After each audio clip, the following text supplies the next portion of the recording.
How do you start a graphic design business? Hi, my name's Nate Jones. I run this channel. I make videos on entrepreneurship, how to start businesses, and which businesses you should start. If you get value out of this video, hit like and subscribe. So graphic designing, you're creating logos, creating potentially websites, presentations, graphics, brochures. You're creating branding, maybe even a branding kit for a company. And it's not that a company can't do it themselves.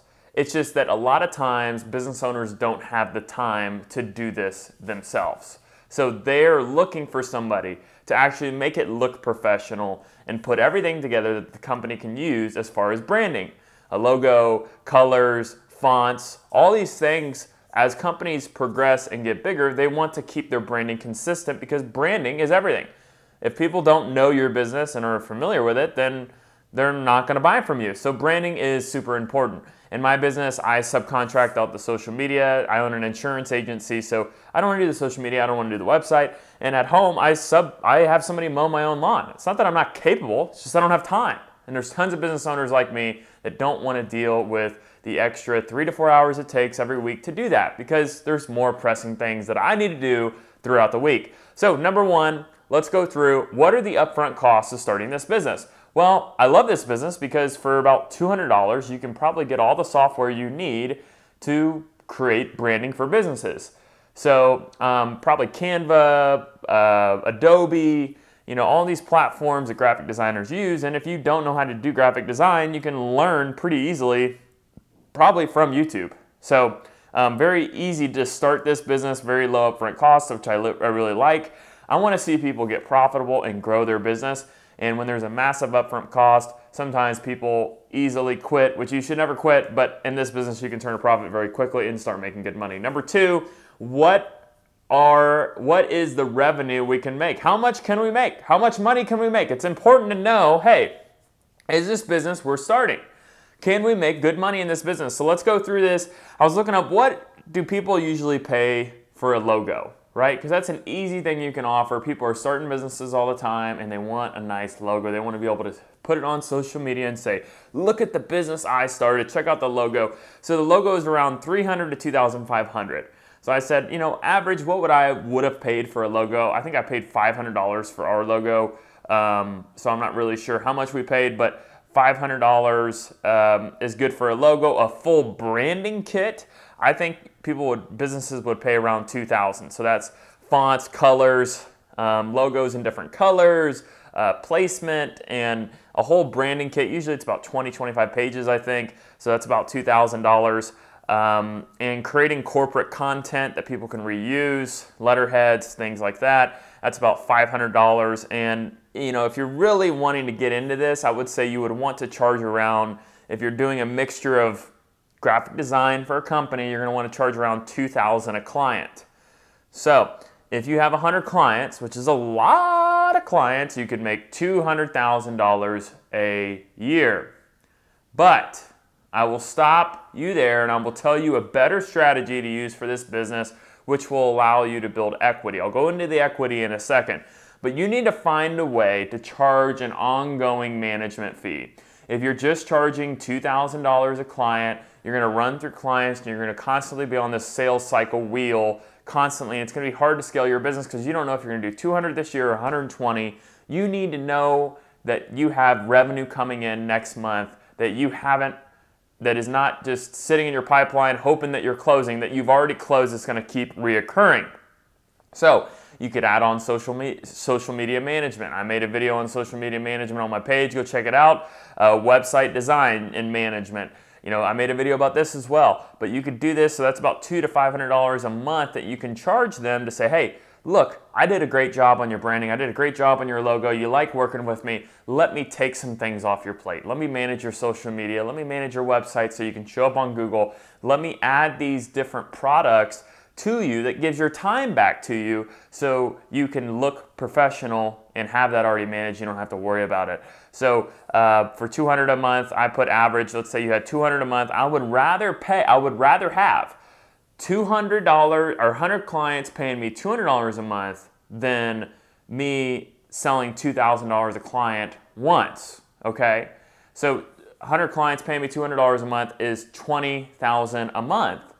I would rather have many transactions, which is 12 transactions throughout the month from that one customer, which is a monthly fee every month, than one transaction of all those clients, $200,000.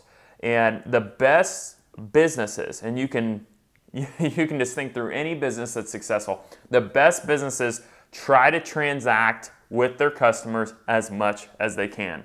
Think of Apple, right? You buy an iPhone every year or every other year, maybe every 3 years. You buy an Apple Watch, your Apple Watch starts going out. You buy Apple AirPods, you're buying an iMac, you might be buying an iPad. Every year, Apple is trying to make it, now they're making the virtual headset. Every year they're trying to make it where, hey, how can we get our customers to transact with us? Because the more they transact with us, the more money we make. So your business should be the same way. How can we make sure that the client that we get, can we transact with them? In my business, I own an insurance agency. We want to do their business insurance, their health insurance, their personal insurance, and their life insurance. Let's keep them transacting with us so we can continue to provide great service, but also continue to make that revenue stream.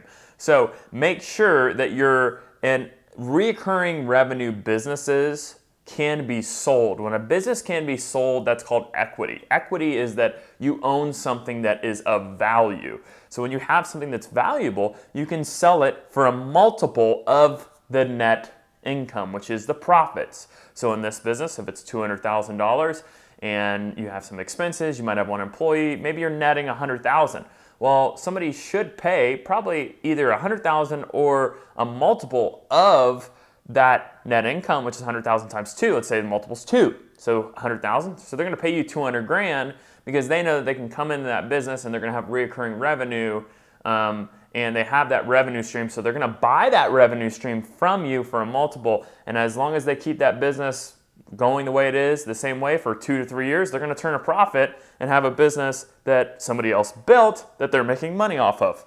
So build equity. Equity, if you don't have a business and you don't have equity, you have a job. So make sure that you're building your business in a way in which you can sell it. Okay, so another thing I like about this business is you can run this business anywhere. You don't have to have an office. So the cost of this business is just amazing because you don't have any reoccurring massive costs as you scale this business. Your biggest cost might be having an employee down the road. But then again, hey, you can continue to grow and employees should be able to give you back your time to increase your revenue more than what you pay them. Okay, number 3 here, think of all the ways it won't work. I say this in all my videos. You should be thinking of, before I start a business, what are ways in which this business is not going to work? How's it going to fail? What are the downfalls? What do I need to pay attention to? What's not going to work? And I thought of 4 things in this business. Number 1, we don't make sales. Okay. Why did we not make sales? Well, we didn't cold call, we didn't do marketing, we didn't do networking, we didn't have all these flows. Sales is tons of flows. You can't rely on one flow. I have to do cold calling. If you don't want to do cold calling, you're not going to be successful in this business. You can connect with probably 200 business owners a week by cold calling, and you'll probably get clients. You could probably get 100 clients if you made 10,000 phone calls. 10,000. 10,000 to make 200,000 a year, and that's just the beginning. But you don't want to do that because you're like, I don't want to cold call. Well, then you don't want to build a business, okay? So cold calling, marketing, which is traditional marketing on social media, maybe physical marketing, and then you have networking, and then you might have one other thing, maybe YouTube content, whatever you're doing. But you need to have multiple flows coming in because cold calling might do good 1 month, the marketing does good, but you need to have them all draining down so people can find your business. Number 2, you have bad content. That means that you didn't do the training, you didn't learn how to graphic design, you're not using the software, you're not using the tools, and you need to get back into your craft to make sure that you're providing what you say you are. Providing what you say you are is, hey, my content looks good, people are happy with what you've given them, and there's reviews of people referring you people because you're doing such a great job. Number 3, no execution. This means that you've grown your business, but you haven't invested back in to execute on what you say you're going to do. This means, hey, I have 80 clients, I have 81. I told them I was going to get their branding kit done within 2 weeks. It's been 2 weeks, I haven't even started. Well, why didn't you start? Is it a deficiency in the amount of time? Are you not holding yourself accountable? What is it? But you need to execute, so you need to hire employees or manage your time better. Number 4, you fail to scale this business. So what usually happens is business owners make anywhere from 100 to 200 grand, and they get happy, and I always say they get fat. And they say, man, this is amazing. I've built a business that supports my lifestyle, supports my life, so now I'm gonna take it easy. So they don't scale their business, and their business usually kind of shrinks, and then they get motivated, and it goes like this. They stay right there, right in the middle. So you need to scale your business, because if not, you're the only person in your business, and eventually you're gonna be burnt out and you're not gonna get past that point. So make sure that you scale this business. Number 4, you need to legal up. Legal up means, hey, things happen, and you need to protect yourself personally if your business were to cause some sort of situation, right? So an LLC protects you against your business. Your business is a completely separate legal entity, and then your own personal assets are over here. So if something happens to your business, depending on the state laws and regulations where you're at, they can't go after your personal assets. So things happen. This business is pretty safe, very low risk of this happening, but I would say get an LLC.